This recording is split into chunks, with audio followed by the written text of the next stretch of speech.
ब्रह्मानंदं परमसुखदं केवलं ज्ञानमूर्तिं द्वन्द्वातीतं गगनसदृशं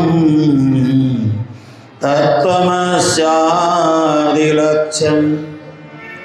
एकं नित्यं विमलमचलं सर्वधी साक्षिरूपं भावातीतं त्रिगुणरहितं सद्गुरु तन्नमामि। लावण्यं परमाद्भुतं रतिकला चातुर्यमत्यद्भुतं कान्तिकापि महाद्भुता वरतनो लीलागतिश्चाद्भुता दृग्भङ्गी पुनराद्भुतादभुत्तमं यस्यास्मितं चाद्भुतं साराधाद्भुतमूर्ति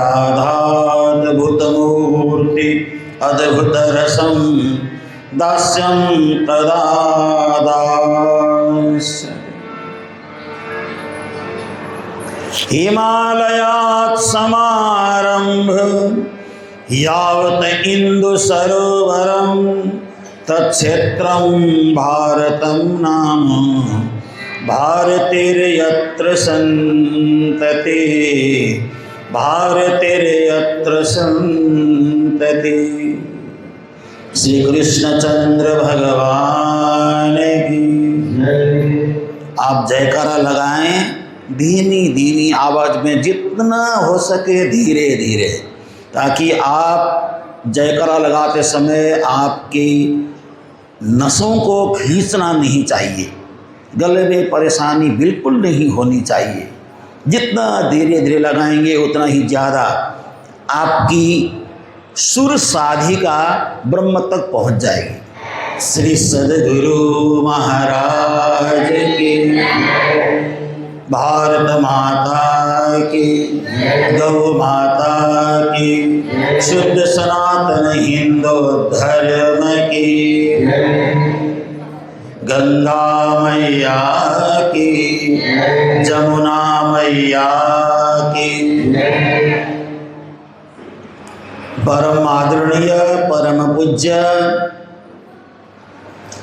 जिनकी रसधारा में अवगाहन करने के लिए आप सब यहाँ पधारे हैं, ऐसे जिनके समय का एक एक क्षण समाज सेवा के लिए व्यतीत होता हो, जिनके द्वारा कमाए गए एक एक कण समाज सेवा के लिए समर्पित होता हो, ऐसे परम पूज्य श्री 108 महाराज श्री सदानंद जी, जिन्होंने आज से करीब करीब 45 वर्ष पूर्व से विश्व में प्राणनाथ जी के ज्ञान को व्यापक बनाने के लिए लगे हुए हैं। 45-50 साल से लगभग प्राणनाथ जी की वाणी को सरल से सरल भाषा में, सहज से सहज शब्दों में पिरो करके सबके हृदय रूपी गले में माला की तरह उतारते हैं, वाणी का रसस्वादन कराते हैं। ऐसे परम पूज्य श्री 108 मोहन प्रियाचार्य जी महाराज, यहाँ बैठे हुए हमारे कथाकार श्री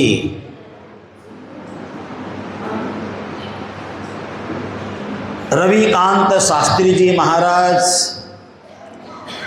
श्री तिवारी जी भजन गायक भागवत कथाकार, हमारे ढोलक मास्टर, जिन्होंने प्राणनाथ जी के विचार को जन जन तक पहुंचाने का कार्य कर रहे हैं, भिवानी में बैठ करके, और हमारे समाज के माने जाने माने प्रकांड विद्वान श्री मुरलीधर शास्त्री जी, हमारे सवन प्रणामी जी, और उकलाना मंडी से हमारे बीच पधारे हैं। आप सब जानते हैं परम पूज्य श्री 108 दिव्यानंद जी महाराज, चिंताहरी जी, समस्त यहाँ संस्था के पदाधिकारीगण, आप सभी माताएं, बहनें, बंधुओं, मित्रों, आप सबको करबद्ध कोटि कोटि प्रेम प्रणाम।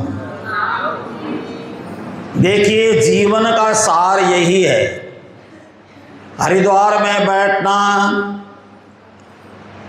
और गंगा जी में स्नान करना ठंडे ठंडे पानी से, और अपने हृदय को, शरीर को पवित्र बना करके यहाँ आना, पवित्र हृदय के अंतर्गत परमात्मा के परम पावन ज्ञान को हृदय में एकत्रित करना, संत महात्माओं के पवित्र मुखार बिंद से निश्रित वाणी को अपने कर्ण पटु के द्वारा सुन करके अपने हृदय को झंकृत करना, यही हमारा कर्तव्य है।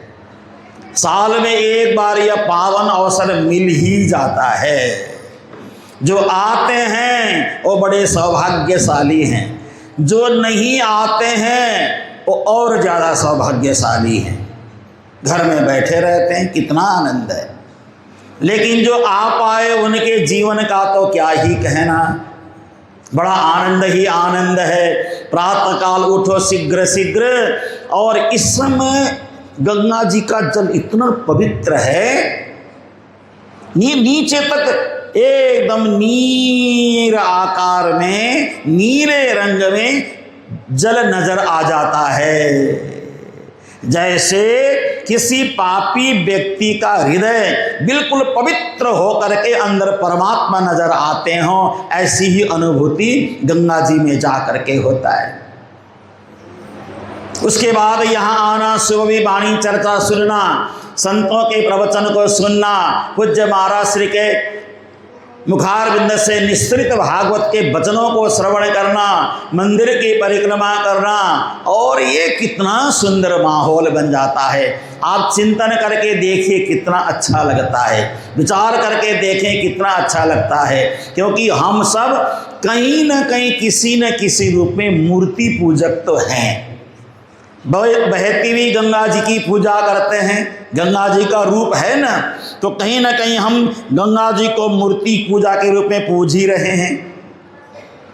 मंदिर में सिंहासन है, ग्रंथ भी मूर्ति का ही प्रतीक है, प्रत्यक्ष नजर आता है, उनकी भी पूजा हम कर ही रहे हैं कहीं ना कहीं। आसन में हमने ग्रंथ को पधराया है, ये भी उपासना की एक हमारी पद्धति है, ये भी ग्रंथ भी मूर्ति पूजा के रूप में ही माना जाता है। इतना ही नहीं, हम अपने गुरुओं की तस्वीर को रखते हैं, भगवान की तस्वीर को रखते हैं, ये भी कहीं न कहीं मूर्ति का ही प्रतीक माना गया है। जो भी आकार नजर आता है वो सारा का सारा मूर्ति का ही एक रूप है। मूर्ति को ही देख करके हमें मूर्त रूप में परमात्मा को सामने प्रकट करना है। और सनातन परंपरा में मूर्ति पूजा बहुत आवश्यक है। हम प्रत्यक्ष रूप में मूर्ति नहीं मानते हैं, लेकिन कहीं न कहीं मूर्ति का स्वरूप हम मान ही रहे होते हैं। और मैं आपसे निवेदन करूं, दुनिया में कोई ऐसा धर्म ही नहीं है जो मूर्ति नहीं मानता होगा। ये जो ईसाई इस्लाम के लोग भी मूर्ति मान रहे होते हैं। कभी आप इस्लाम मस्जिद में जा करके देखना, एक आकार आर्च मेहराब का आकार बना करके उसको पूज रहे होते हैं, उसके सामने नमाज अदा कर रहे होते हैं। नमाज का मतलब जानते हैं? नमाज का मतलब क्या होता है? क्या है नमाज? किसको बोलते हैं नमाज? आपने ध्यान दिया है कभी नमाज का मतलब क्या होता है? नमाज को संधि विच्छेद करिए, नमः अज। अज कहते हैं संस्कृत में परमात्मा को, नमः कहते हैं नमस्कार करना। नमः अज, नमाज शब्द बन जाता है। अज यानी जो कभी नाश न होने वाला परमात्मा है, उसको हम नमस्कार कर रहे हैं तो नमाज शब्द बन जाता है। जो अजर अमर परमात्मा है उसकी पूजा करते हैं। बेशक वो ये कहें कि हम मूर्ति नहीं पूजते, लेकिन पूज ही रहे होते हैं। दूसरी बात आप देखिए, कभी मक्का मदीना तो न आप गए न मैं गया। आप गए क्या कोई मक्का मदीना? कुरान में मोमिन का अर्थ क्या लिखा है मैं आपको बता देता हूँ। अगर आपको मोमिन बनने की इच्छा है तो ये सब करिए तो आप मोमिन बन जाएंगे। कुरान में मोहम्मद ने कहा है अगर मोमिन बनना है तो आपको ये करना पड़ेगा। क्या करना पड़ेगा? मक्का जाना होगा आपको, मदीना जाना होगा आपको। मदीना में मोहम्मद का कब्रिस्तान है। मक्का में वह भगवान शंकर जी की ही मूर्ति पधराई गई है शिवलिंग के आकार में। वहाँ जा कर के आपको मत्था टेकना है और मत्था टेकने के बाद आपको सिला हुआ वस्त्र नहीं पहनना है, सामान्य वस्त्र पहन करके आपको वहाँ जाना है। और वहाँ पे एक काला पत्थर है, उसको शैतान बोलते हैं, उसको आपने कंकड़ से मारना है ना, अपने शैतान को भगाने के लिए। और उसकी परिक्रमा करते हैं वो लोग। ये सब करने के बाद एक वहाँ पे बहुत बड़ा मैदान है जिसको बोलते हैं करबला का मैदान। करबला के मैदान में जाकर के ऊंट गाय का कुर्बानी देना पड़ेगा। जो इतना करेगा मोहम्मद ने उसी को मोमिन माना है। हम तो मोमिन नहीं हैं, हम सुंदर साथ हैं। इसलिए हमारे यहाँ मोमिन की जयकारा नहीं लगाते हैं, सुंदर साथ की देखो लगा लिया ना जयकारा, है ना। मैं आपको बोलूं कि मोमिन की कोई नहीं लगाएगा जयकारा, लेकिन सुंदर साथ की कितना आनंद आया। देखिए सुंदर साथ का जयकारा लगता है, मोमिन का जयकारा नहीं लगता। मोमिन का मतलब है जो गाय को काटे, जो गाय को काटे। प्राणनाथ जी ने कहा मोमिन का मतलब तुम नहीं समझ सकते, जिसका हृदय मक्खन की तरह पिघलने वाला हो, जिसका हृदय पत्थर की तरह जमा हो, कभी वो मोमिन नहीं हो सकता। प्राणनाथ जी ने ऐसा अर्थ किया है। लेकिन कुरान के हिसाब से मोमिन का मतलब है जो पत्थर दिल वाला हो वही मोमिन है ना। तो क्योंकि कुरान पढ़ने का मुझे अवसर मिला, मैंने कुरान पढ़ करके देखा तो वहाँ तो कोई बात है ही नहीं, अच्छी बातें, ज्ञान की बातें। जो बात थी तो प्राणनाथ जी ने सब ले लिया, अपने वाणी में समाहित हो गया। इसलिए मुस्लिम लोग भी मूर्ति पूजक हैं। हाँ, बेशक वो अपने आप को ना माने, सब दुनिया में मूर्ति पूजा की ही परंपरा है। अब देखिए अगर हम ऐसे अब प्रसंग को मैं आगे बढ़ाऊं तो बहुत लंबा पड़ेगा, मैं लंबा प्रसंग नहीं बोलूँगा, लेकिन इतना आपको बोलना चाहूँगा। शैली दारुमयी, शैली का मतलब होता है पत्थर से बनी हुई मूर्तियों की पूजा करना। ये आकार है, ये मंदिर का आकार, ये आकार भी एक प्रकार से पत्थर का ही बनता है, मूर्ति का ही प्रतीक है। जो भी आकार हमारे सामने है तो सब मूर्ति का ही प्रतीक माना गया है। सनातन धर्म में मूर्ति पूजा की बहुत प्राचीन परंपरा है। तो जो पत्थर से बनी हुई मूर्ति की पूजा होती है उसको कहते हैं शैलमयी मूर्ति। दूसरी मूर्ति है लोहमयी। लोहमयी मूर्ति का मतलब होता है अष्टधातु, पीतल है, तांबा है, सोना है, चांदी है, इसकी मूर्ति बना करके हम पूजें, इसको भी मूर्ति कहा गया है। जो आकार नजर आ रहा है उसे हम मूर्ति ही कहेंगे। मैं तो मूर्ति पूजक हूँ। क्यों? मैं अपने गुरु जी की फोटो रखता हूँ, अपने गुरु महाराज की तस्वीर रखता हूँ, गुरु जी की मूर्ति पधराता हूँ, मैं ग्रंथ पधराता हूँ, सिंहासन बनाता हूँ। कहीं ना कहीं मैं मूर्ति पूजक हूँ। पता नहीं आप हैं या नहीं हैं, आप हैं या नहीं हैं। सिंहासन रखते हैं, मुकुट रखते हैं, बांसुरी धराते हैं, ये सब हम कहीं ना कहीं मूर्ति पूजक हैं। तीसरी है दारुमयी। दारुमयी का मतलब होता है लकड़ी सी बनी हुई मूर्तियाँ, जैसे जगन्नाथपुरी की मूर्ति है, ये लकड़ी की मूर्ति है जगन्नाथपुरी की। कहते हैं ना जगन्नाथ का भात, आगे क्या है, दुनिया पसारे हाथ। जगन्नाथपुरी में एकादशी को दोनों हाथ बांध करके मंदिर के पीछे रखा हुआ है कि जगन्नाथपुरी में एकादशी नहीं चलती है, एकादशी का वहाँ कोई काम नहीं है। जगन्नाथ का भात, दुनिया पसारे हाथ, जगन्नाथ का प्रसाद लेने के लोग तरसते हैं। हम लोग भी कई बार जगन्नाथ महाराज का प्रसाद ले चुके हैं। वहाँ पे जो विग्रह है ना वो साक्षात भगवान की मूर्ति के रूप में मानते हैं, और वो मूर्ति है लकड़ी की। लकड़ी की मूर्ति बनी है। उसके बाद लेप्यमयी, अगर आपने दीवार में राम लिख दिया और उसके सामने हाथ जोड़ा, इसको भी मूर्ति कहा गया है। देखिए, समझ रहे ना मेरी बात? मैं आपकी जानकारी के लिए सब बता रहा हूं। दीवार में श्री राज लिखेंगे और हाथ जोड़ेंगे, वो भी मूर्ति का ही प्रतीक माना गया है शास्त्रों में, है ना। लेप्या, जो लिख करके जो रखा है हमने दीवार में, मिट्टी की हो, चंदन की हो, प्लास्टर ऑफ पेरिस, है ना, पीओपी का जो बनाते हैं ना, वो भी आकार है तो मूर्ति है। हमने हाथ जोड़ा तो पूज लिया, उससे हम कहीं नहीं भाग सकते, इसलिए हम मूर्ति पूजक हैं। और इतना ही नहीं, सई कती, रेत की मूर्ति बनाना। वृंदावन जाने वाले बनाते हैं, मैंने 3 मंजिला मकान बनाया। आप वृंदावन गए कभी? कहाँ पड़ता है ये? वृंदावन कहाँ पड़ता है? इसका मतलब कोई गए नहीं है। वृंदावन कहाँ पड़ता है? मथुरा के पास।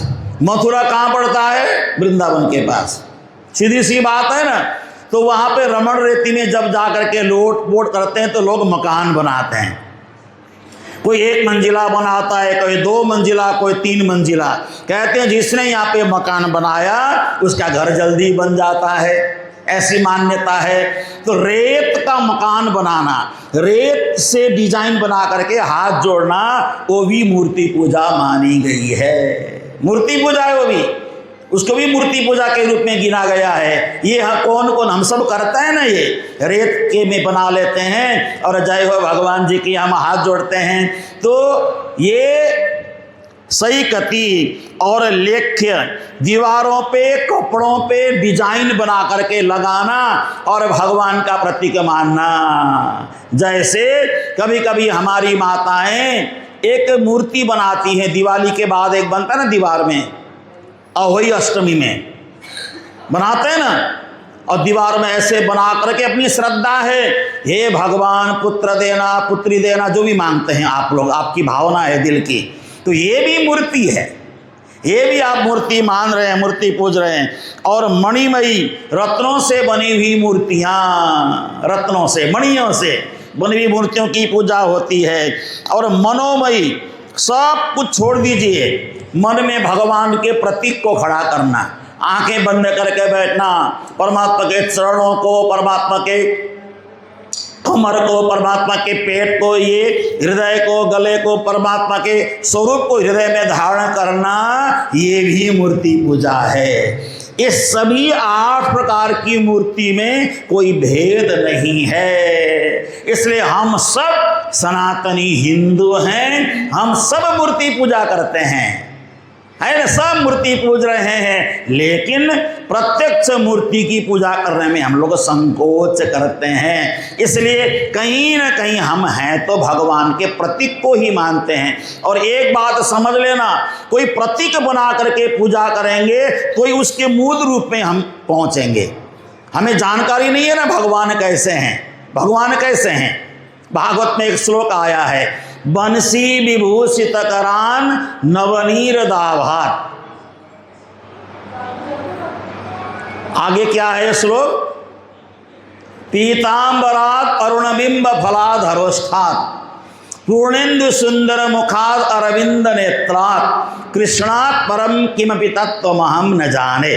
और दूसरा श्लोक है, वरहा पीणम नटवर बपुः कर्णयोः कर्णिकारम विप्रदवासः कनक कपिशं वैजयंतीं च मालां रंध्रान वेणोः अधर सुदयः पूरयन् गोप वृंदैर् वृंदारण्यम स्वपदरमणम प्राविशद गीत कीर्ति। इसी के आधार पे भगवान की छवि बनी हुई है। तो ये बड़ी सारी चीज़ें हैं जो जानने के लिए, समझने के लिए, चिंतन करने के लिए हम प्राणनाथ जी की छवि को मान रहे हैं और ग्रंथ को हम मान रहे हैं। कहीं न कहीं किसी न किसी रूप में उपासना हम परमात्मा के प्रतिबिंब स्वरूप को कर रहे हैं, जिससे हमने असली स्वरूप को प्राप्त करना है। फंसना नहीं, उलझना नहीं मूर्ति में। मूर्ति के प्रतीक को मानते हुए मूल रूप की ओर हमें जाना है, यानी नेगेटिव से पॉजिटिव की ओर हमें बढ़ने का प्रयास करना है। तो बड़ा अच्छा लगता है जब आप सभी के दर्शन होते हैं। सुंदर साथ हंसते हुए सुंदर साथ, मुस्कुराते हुए सुंदर साथ, विभिन्न रूप स्वरूप के सुंदर साथ, कोई माता के रूप में, कोई पुरुष के रूप में, कोई बालक के रूप में, जो भी हिंदू हैं वो सब हमारे अपने भाई हैं।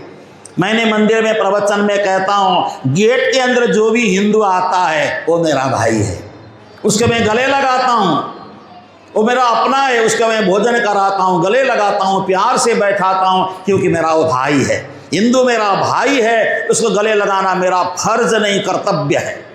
कर्तव्य है, हिंदू मेरा भाई है, गरीब है तो उसका थोड़ा सहयोग करना। लेकिन हिंदू के अतिरिक्त अगर कोई बाहर से दूसरे लोग आते हैं, उनको भिक्षा मैं देता हूँ तो मैं पाप कर रहा हूँ मेरी दृष्टि में।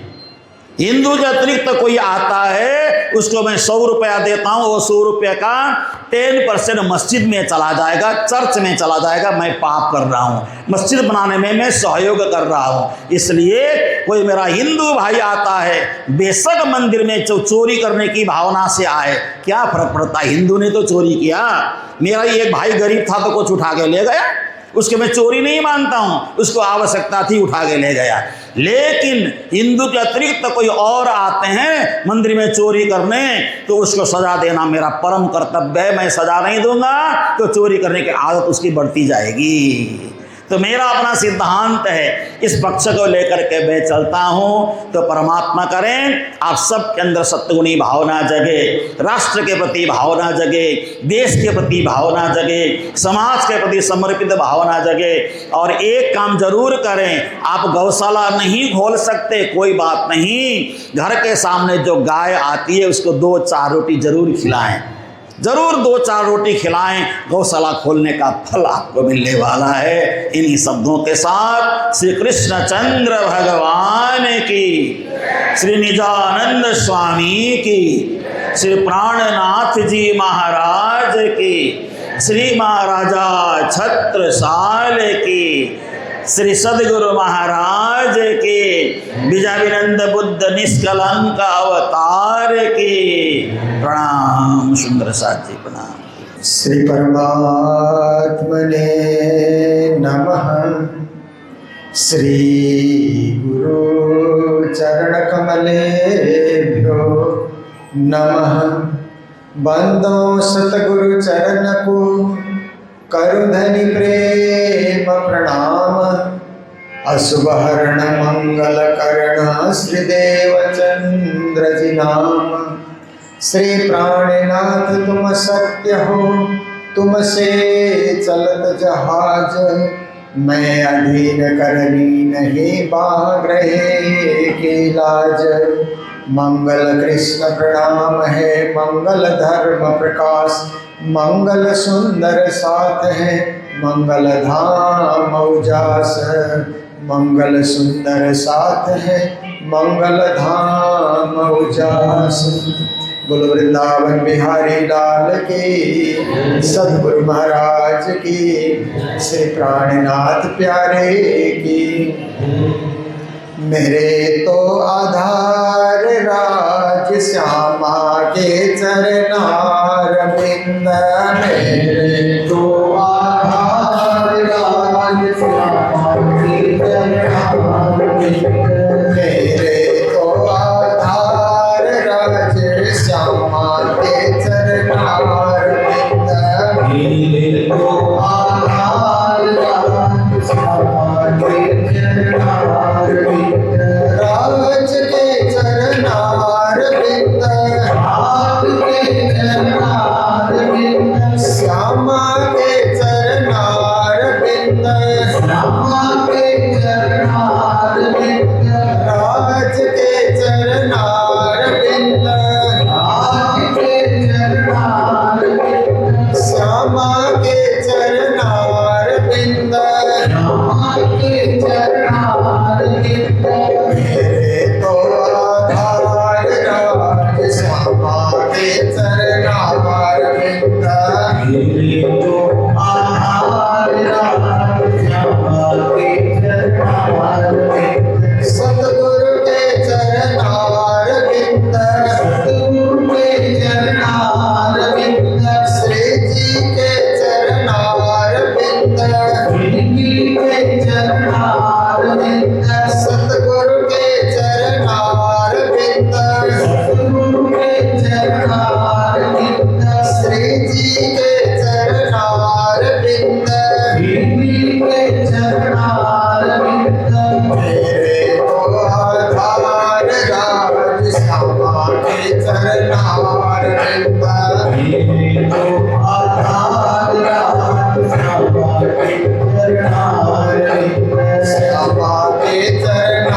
सतगुरु महाराज की। परम आदरणीय श्रीमद् भागवत कथाकार पूज्य स्वामी सदानंद जी महाराज, समस्त गुरुजन, संगीतकार महानुभाव, विदुषी बहनें, सद्धर्म प्राण शिरोमणि सुंदर साथ जी, माताएं, बहनें, भाइयों, सभी को कोटि कोटि करबद्ध प्रेम प्रणाम। देखिए, हरिद्वार तीर्थ, हरिद्वार इसलिए तीर्थ कि यहाँ से हरि का द्वार खुलता है। एक बद्रीनाथ जाने का, दूसरा केदारनाथ जाने का। तो इसको हरिद्वार हम कहेंगे तो बद्रीनाथ का द्वार ऐसा माना जाएगा, क्योंकि हरि विष्णु भगवान का भी नाम है। हरद्वार ऐसा कहेंगे तो केदारनाथ जाने का मार्ग खुलेगा, क्योंकि हर भगवान शिव को कहते हैं। तो चाहे हरिद्वार कहिए चाहे हरिद्वार कहिए, यहाँ से बद्रीनाथ भी जाया जाता है, केदारनाथ भी जाया जाता है। और ये स्वयं भी एक पावन तीर्थ है। हरिद्वार पवित्र तीर्थ है, ऋषियों की भूमि, मुनियों की भूमि, ज्ञानियों की भूमि, साधु संतों की भूमि और कुंभ मेले की भूमि भी। क्योंकि भारतवर्ष में 4 ऐसे स्थान है जहाँ पर महाकुंभ मेला का आयोजन होता है ना।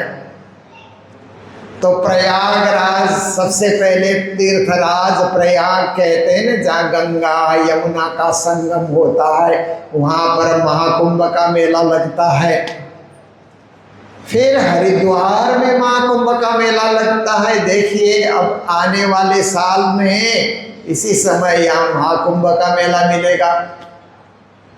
फिर आप देखिए, उज्जैन में भी महाकुंभ का मेला लगता है और नासिक में भी महाकुंभ का मेला लगता है। इसलिए भी ये 4 स्थान को परम पावन स्थान माना जाता है, जहाँ कुंभ के दिनों में स्नान करने से अमृत पीने का अनुभव होगा, अमृत पीने का फल मिलेगा। क्योंकि भागवत में कथा आती है कि एक समय देवता और दानव मिलकर के उन्होंने समुद्र का मंथन किया। तो समुद्र का मंथन करते हुए 14 रत्न वहाँ से प्राप्त होते हैं। कुछ दानवों को दिया जाता है, कुछ देवताओं को दिया जाता है।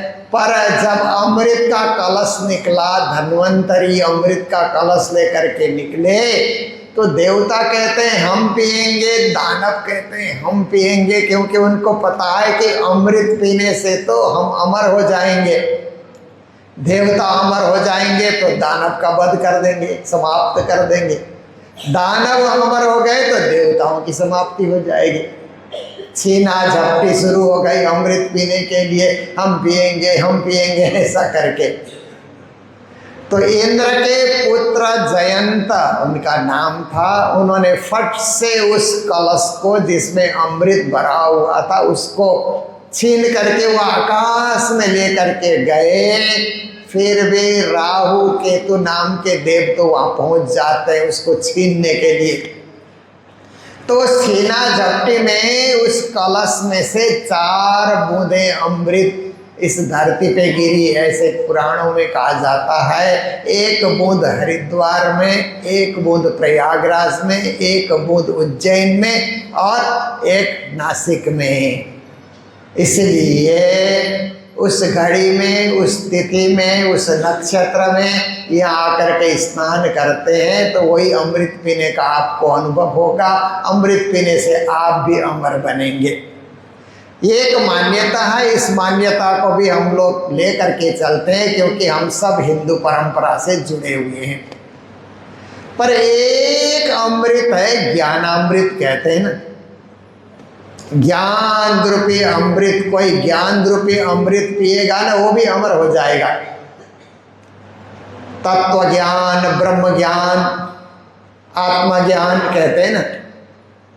तीन प्रकार के ज्ञान की चर्चा की गई है। एक तत्व ज्ञान है कि सृष्टि कैसे बनी है उसका ज्ञान प्राप्ति करना, ये 14 लोक की सृष्टि कैसे बनी है, और फिर पृथ्वी की सृष्टि कैसे बनी है, मेरे शरीर की सृष्टि कैसे हुई, मेरे शरीर में 5 तत्व कैसे समाये हुए हैं, और इस पृथ्वी में भी जो पिंड में है वही ब्रह्मांड में है कहते हैं, तो ब्रह्मांड में 5 तत्व कैसे समाये हुए हैं, ये सब सृष्टि का ज्ञान रखना उसको तत्व ज्ञान कहा जाता है, तत्वबोध कहा जाता है। कि आपके अंदर जो शरीर में जो 5 तत्व हैं उसका विश्लेषण करना, उसको जानना, और 5 तत्व के अतिरिक्त और कोई अदृश्य तत्व भी है उस संबंध में भी खोजी करना, उस संबंध में भी आगे बढ़ना, ये तत्व ज्ञान है।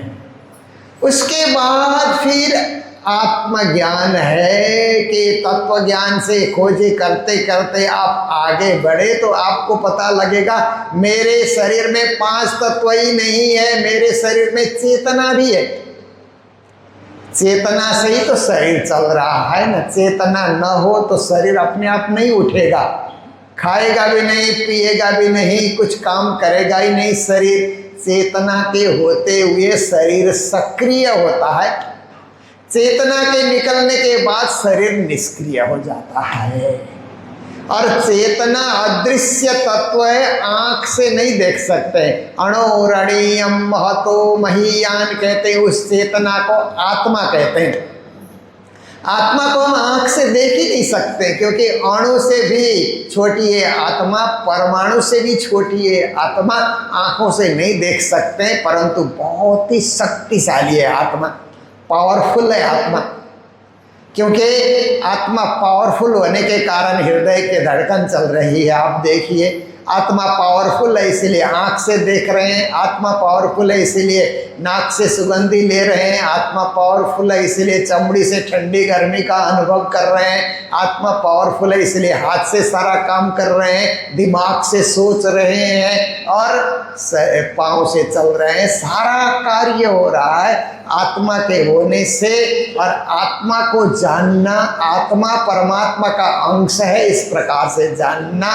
क्योंकि देखिए ना, श्री कृष्ण ने कहा ना ममैवांशो जीवलोके, कृष्ण कहते हैं जो ये जीव जगत में जितने भी हैं वो सब मेरे अंश से ही बने हुए हैं, इसीलिए परमात्मा का अंश आत्मा है। इसको जानना आत्मज्ञान कहा जाता है। स्वयं को जानना, चेतना को जानना, अपने स्पिरिट को जानना, अपने इंटेलेक्ट को जानना, वो आत्मज्ञान कहा जाता है।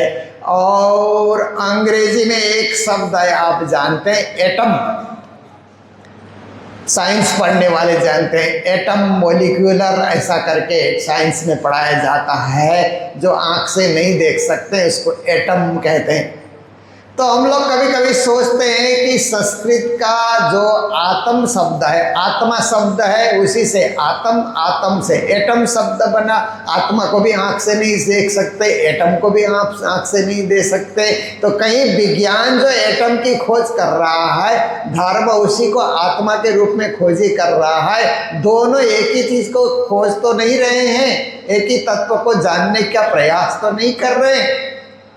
क्योंकि विज्ञान भी सत्य की खोज कर रहा है, धर्म भी सत्य की खोज कर रहा है। विज्ञान प्रयोगों के द्वारा सत्य की खोज कर रहा है, धर्म सिद्धांतों के द्वारा सत्य की खोज कर रहा है।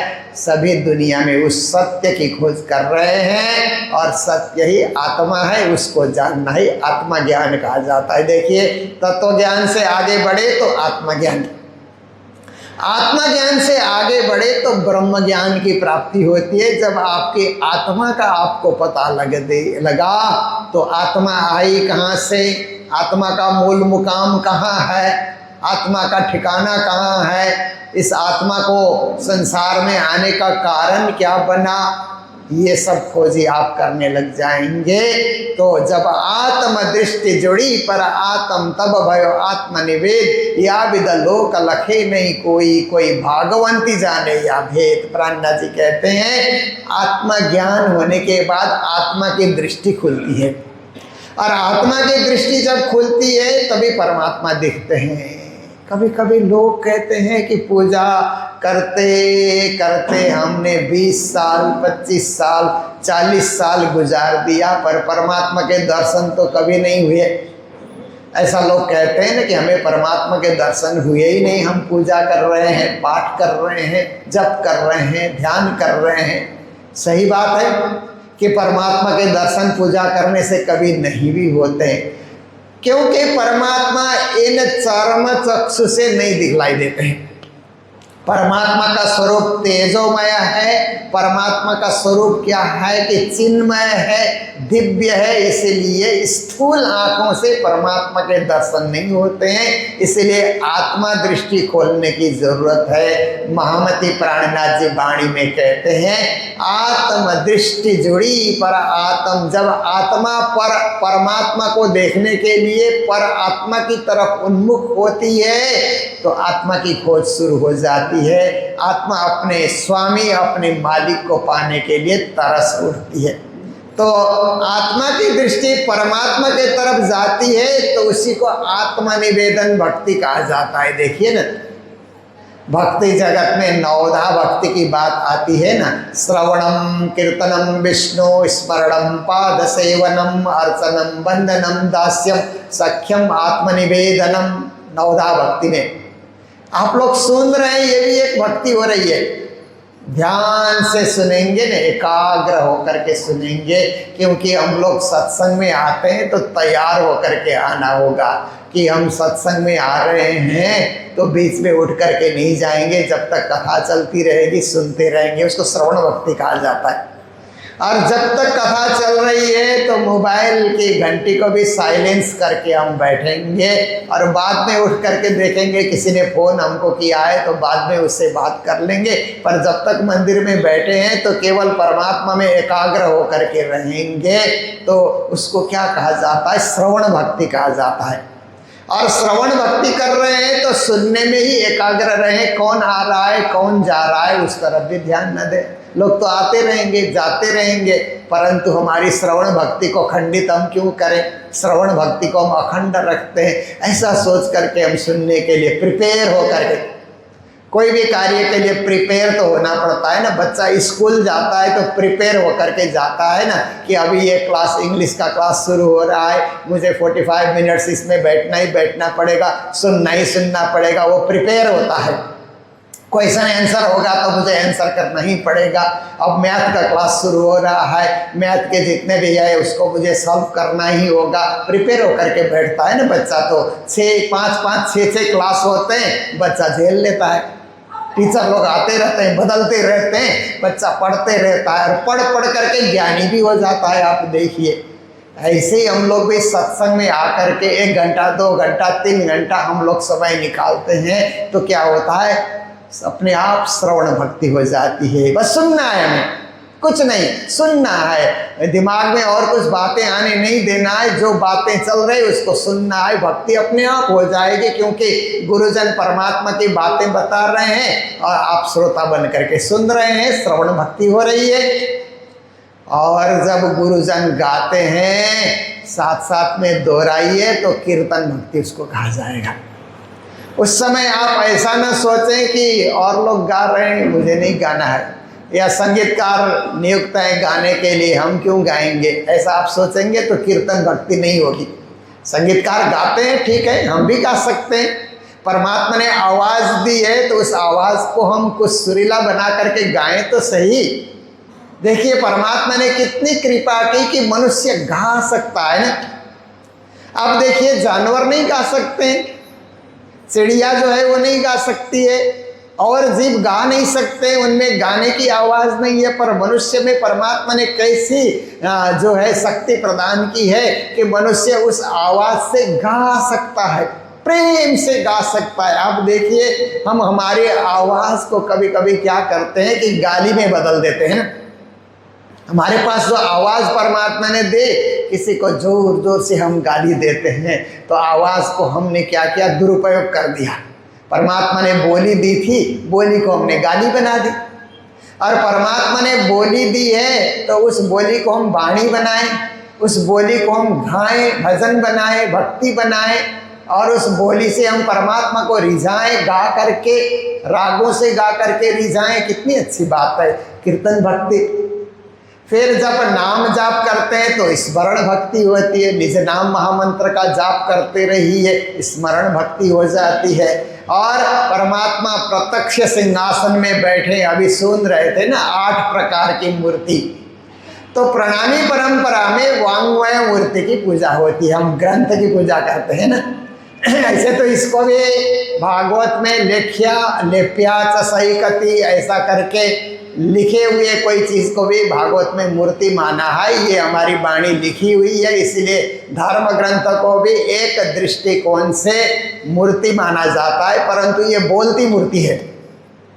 पाषाण मूर्ति से आवाज़ नहीं आती है, पर ग्रंथ रूपी मूर्ति से आवाज़ आती है। जब पढ़ने लगते हैं ना तो ज्ञान की प्राप्ति भी हो जाती है। इसीलिए ये ग्रंथों को मूर्तियों में सबसे बड़ी मूर्ति माना जाता है, ज्ञान मूर्ति।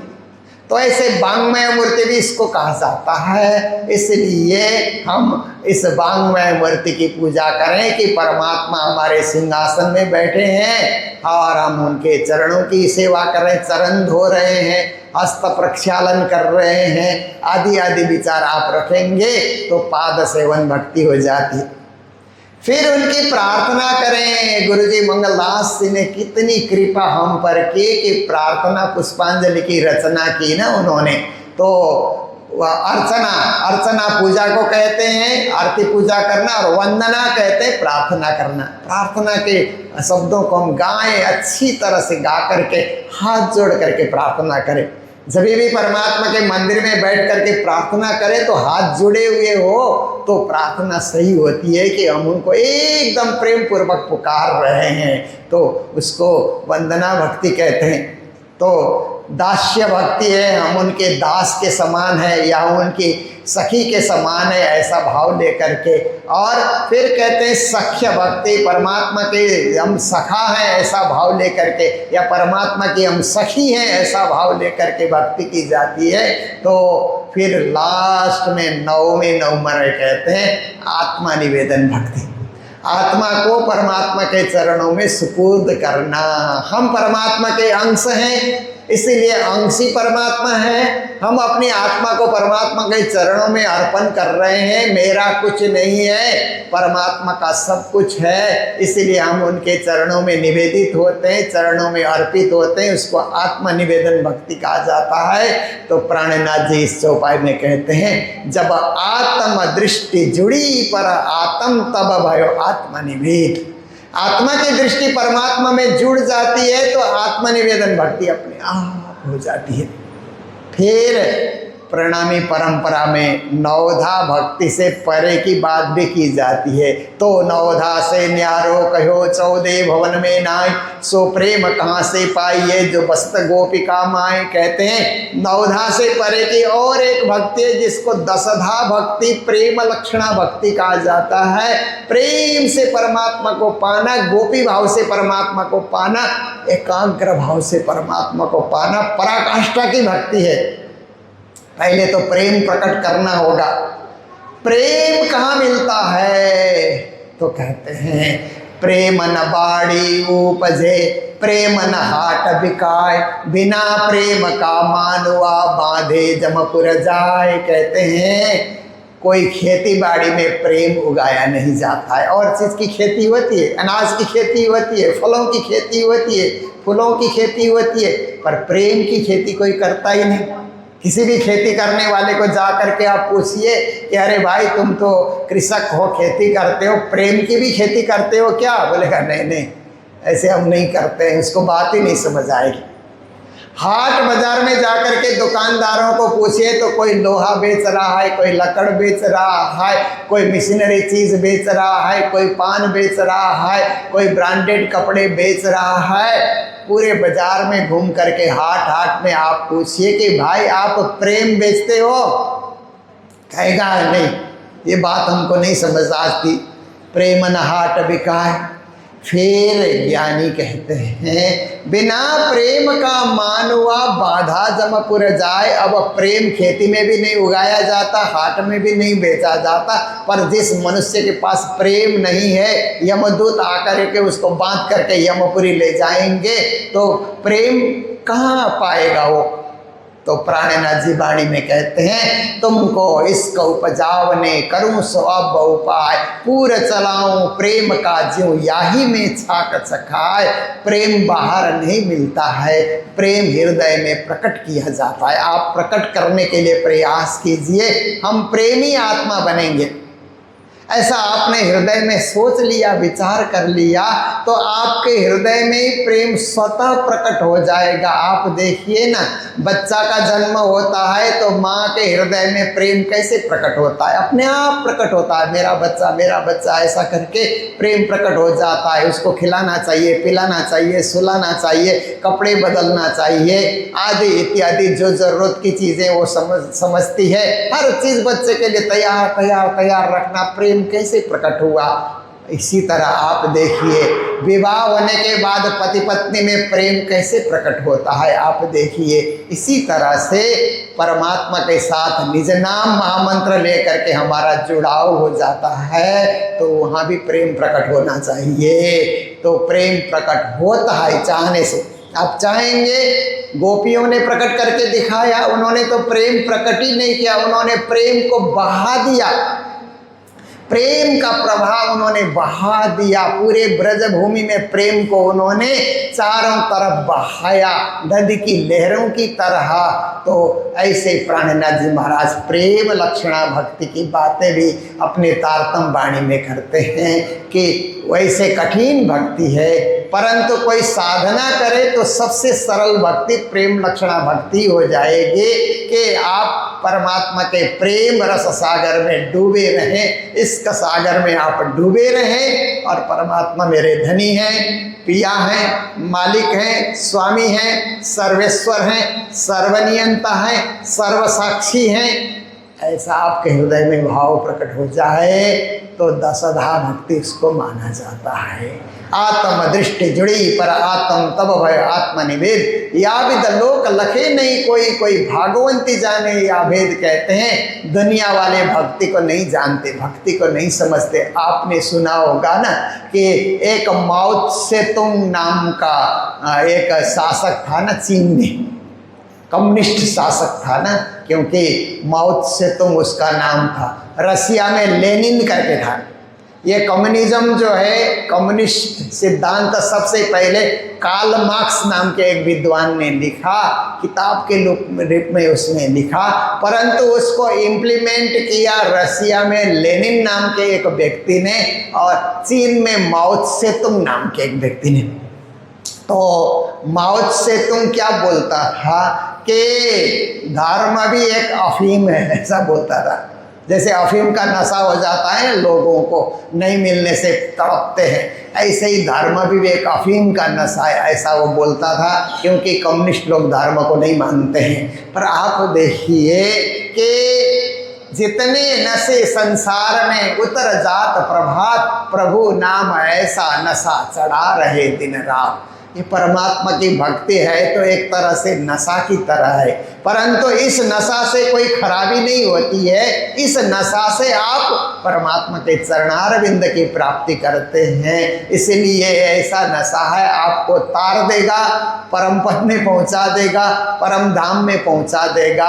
और एक बार धर्म का असर आपके जीवन में चढ़ जाए तो बिना मंदिर गए, बिना पूजा किए, बिना मंत्र जाप किए, बिना पाठ किए, बिना चरणामृत महाप्रसाद लिए, बिना चंदन लगाए, बिना गले में कंठी लगाए आप रह नहीं सकते।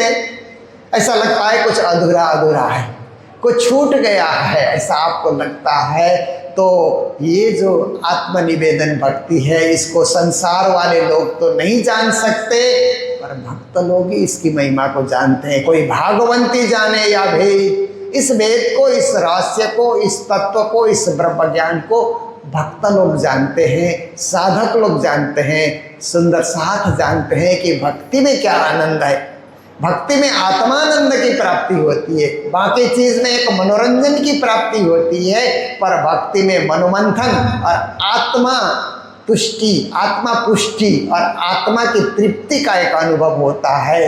ऐसी भक्ति वाणी में महामती प्राणनाथ जी बता रहे हैं, और श्रीमद् भागवत कृष्ण कथा में भी यही भक्ति का सहारा आप ग्रहण कर सकते हैं। तो अभी इन्हीं शब्दों के साथ श्रीमद् भागवत आप सुनने के लिए तत्पर रहे। पूज्य महाराज जी श्री कृष्ण जन्म से लेकर के उनकी बाल लीलाओं का वर्णन और यहाँ झांकी के माध्यम से प्रस्तुति भी रहेगी, आप लोग उसका भरपूर आनंद लें। जय जयकार के साथ बोलो कृष्ण कन्हैया लाल की, सद्गुरु महाराज की, श्री प्राणनाथ प्यारे की। बंदो सद्गुरु चरण को करो सुदेव प्रणाम। असुहर मंगल चरण श्री देवचंद्र जी नाम। श्री प्राणनाथ निज मोदति श्री निराज सुनाम। के कुंवर श्यामा पल पल करो प्रणाम। तेज कुंवर श्यामायुगल को पल पल करो प्रणाम। कृष्ण कन्हैया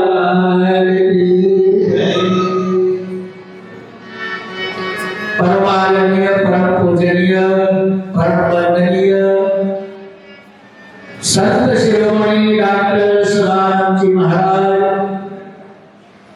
परम आदरणीय परम पूजनीय मंगल धाम कालीपुर परमहंस पीठ विराजमान श्री श्री 108 मोहन प्रियाचार्य महाराज, चंडीगढ़ दरबार के अधिपति महाराज श्री 108 श्यामानंद जी महाराज, और इधर संगीतकार बंधुजन और मेरे प्यारे आदरणीय सुंदर शाह जी, आप श्री के चरणों में कोटि कोटि प्रणाम प्रणाम। इस गंगा के तट पर श्रीमद् भागवत कृष्ण कथा का आयोजन श्री कार्तम सागर का महल दोनों इस तट पर बरस रहे हैं और सुंदर सार इसका लाभ उठा रहे हैं। कितने सालों से, जब से मंदिर स्थापना हुआ है तब से लेके अब तक शुरू से हम लोग इस श्री कृष्ण प्रणामी निज धाम सप्त सरोवर मार्ग हरिद्वार के लिए शुरू से लेके अब तक हम लोग साथ जुड़े हैं, क्योंकि शुरू में मंगलदास जी गुरु महाराज और धर्मदास जी महाराज नौतनपुरी, ठाकुरदास जी महाराज और इधर करनाल धाम के गादीपति प्रेमदास जी महाराज, बड़े बड़े संत गुरुजनों के चरण इस धरा पे पड़ा हुआ है। गंगा के तट पे सभी गंगा जी में स्नान करने के लिए आते हैं, लेकिन हम लोग दोनों काम करते हैं। गंगा जी में स्नान तो करते ही करते और उसके साथ साथ ज्ञान गंगा में भी हम लोग सराबोर हो रहे हैं।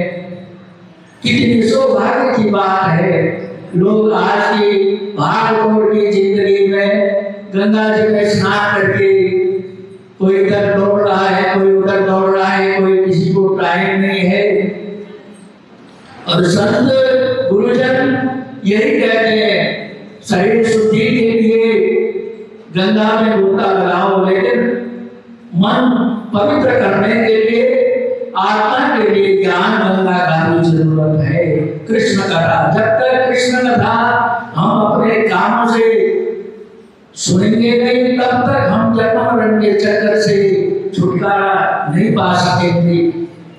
एक सरल साधन कलयुग में भगवान कृष्ण का नाम ही है। वैसे तो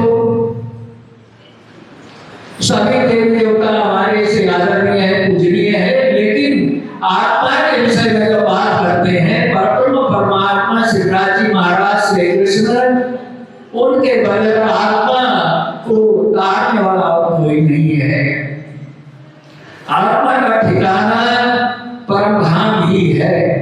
स्वर्ग वैकुंठ आदि गमनागमन है, यहाँ तो आना जाना चक्कर लगा रहता है। जब तक पुण्य करे, स्वर्ग में रहे, पुण्य खत्म, धरती में आना हो, तो ऐसा गति मुक्ति प्राप्त के स्थान तो परम धाम है। एक बार गए फिर बार बार दोबारा जन्म मरण के चक्कर में नहीं पड़ना पड़ता। यही कृष्ण नाम सुधा है, अमृत है। इस अमृत को बार बार पान करने से हमारे पुराने जो कर्मश है वो धुल जाएंगे, साफ हो जाएंगे और हम पवित्र बनते जाएंगे। इतना पवित्र हो जाएंगे, इतना पवित्र बनेंगे कि हम परम धाम के लायक बन जाएंगे। और हमें शिवराज जी महाराज के श्री चरणों में मूल मिला है, हमें जगह मिलेगी, अपना आश्रम मिलेगा। और हमारा लक्ष्य यही है कि कृष्ण भक्ति करके, गोपी भाव से भक्ति करके परम परमात्मा को प्राप्ति करना ही हमारा उद्देश्य है, और कोई उद्देश्य नहीं है। बस इसलिए कृष्ण नाम सुनते ही जहाँ कहीं कृष्ण नाम है तो वहाँ हमारा आस्था, श्रद्धा, विश्वास, प्रेम बढ़ता है। प्यारे सुंदर साहब जी, महामती प्राणनाथ जी कहते हैं, महामती प्राणनाथ जी अपने बाणी में कहते हो, मेरी वासना तुम चलो अगम के पार, पहले आप पहचानो रे साधो, विद में सिद्ध समाया रे साधो। कई ऐसे सूत्र दिए हैं जिन्होंने इन सूत्र को समझा, जाना और उसमें चले और उस परम पद को प्राप्त किए हैं। पहले आप पहचानो, अपने आत्मा को पहचानो। हम स्वर्ग के हैं, वैकुंठ के हैं, शुद्ध निराकार के हैं, यही के हैं, कहाँ के हैं? तो यही जानकारी के लिए सद्गुरु के उपदेश, सद्गुरु की शरणागति जरूरी है। सद्गुरु के उपदेश के बिना, सद्गुरु के ज्ञान के बिना हमें वो ज्ञान प्राप्त नहीं हो सकता। ये प्यारे सुंदर साहब जी, इसलिए महामती प्राणनाथ जी की वाणी हम पढ़ें और सुने और अमल करें, उसमें चलने की प्रयत्न करें। भागवत के सारे वचनों को हम सुनते हैं, गुरु महाराज के मुखारविंद से कृष्ण कथा, दसवां स्कंद कथा जो है भागवत का सर्वसार है। उसमें ये रास मंत्र अध्याय जहाँ कृष्ण ने लीला महिमा किया, उसी का गुणगान करें और उसमें चिंतन मनन करें, उसमें चलाव होए, उसमें डूब जाए, उसमें खो जाए, तो परम पद को प्राप्त करने के लिए कोई और ज्यादा दिक्कत नहीं होगा, आसानी से मिल जाए। गोपी भाव से जो भक्ति करेंगे तो सरलता से इस दुस्तर भवसागर से हम पार उतर जाएंगे। और भवसागर से पार उतरने का ये सबसे सरलतम उपाय यही है, कृष्ण भक्ति। कृष्ण की वैकुंठ की कृष्ण है, कृष्ण वैकुंठ का दूजा है वो, तीजा कृष्ण अखंड का है पुराण में, वो तीसरा कृष्ण है परम धाम का। उनको जानना, उनको समझना, जो 11 वर्ष दिन तक जिस कृष्ण ने लीला करी वृंदावन में, उसी कृष्ण की महिमा, उन्हीं कृष्ण की लीला, उनकी चिंतन मनन करते रहेंगे तो हम एक भवसागर से आसानी से पार उतर जाएंगे। उनके लिए भवसागर कहो से संसार बन जाएगा। बड़े बड़े ऋषि मुनि महात्मा जी भवसागर को पार करने के लिए बड़ी कठिनता का सामना करते हैं, और कृष्ण भक्ति करने वाले उनको आसान सा हो जाएगा। इस संसार से पार उतरने के लिए आसानी से पार उतर जाते हैं गोपी भाव से भक्ति। तो गोपी भाव का भक्ति सर्वोपरि है, इसलिए मैं ज्यादा नहीं कहता हुआ मेरा 2 शब्द जो है यही विराम दे देता हूँ और जयकारे के साथ बोलो श्री कृष्ण कन्हैया लाल की, बोलो श्री प्राणनाथ प्यारे की, श्री नित्यानंद स्वामी के, सतगुरु महाराज